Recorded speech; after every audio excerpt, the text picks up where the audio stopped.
অন্তর্বর্তী সরকারের প্রধান উপদেষ্টা অধ্যাপক মোহাম্মদ ইউনূস ও ভারতের প্রধানমন্ত্রী নরেন্দ্র মোদী আজ শুক্রবার থাইল্যান্ডের রাজধানী ব্যাংকে দ্বিপক্ষীয় বৈঠক করেছেন।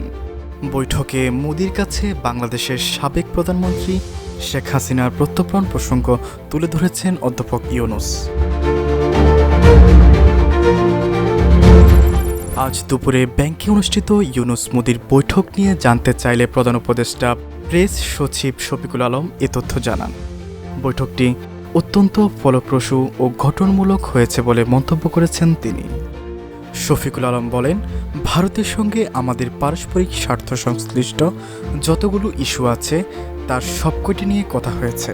প্রধান উপদেষ্টা আমাদের স্বার্থ সংশ্লিষ্ট সবকটি বিষয় আলোচনায় তুলে ধরেছেন।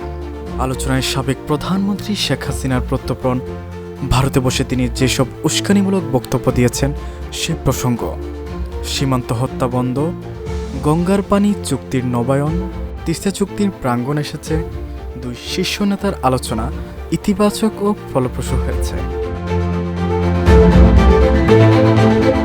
গত 5 আগস্টের ছাত্র জনতার অভ্যুত্থানের পর টানাপোড়েনের মধ্য দিয়ে যাচ্ছে ঢাকা দিল্লির সম্পর্ক। এমন পরিস্থিতিতে আজ অধ্যাপক ইউনূস ও নরেন্দ্র মোদী প্রথমবারের মতো আলোচনায় বসলেন।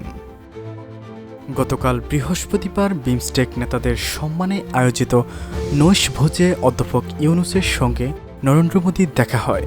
নৈশভোজে একই টেবিলে তারা পাশাপাশি বসেছেন, করেছেন কৌশল বিনিময়। সম্মেলনের আয়োজক থাইল্যান্ডের প্রধানমন্ত্রী ফেতাংতার্ন সিনাওয়াত্রা এই নৈশভোজের আয়োজন করেন।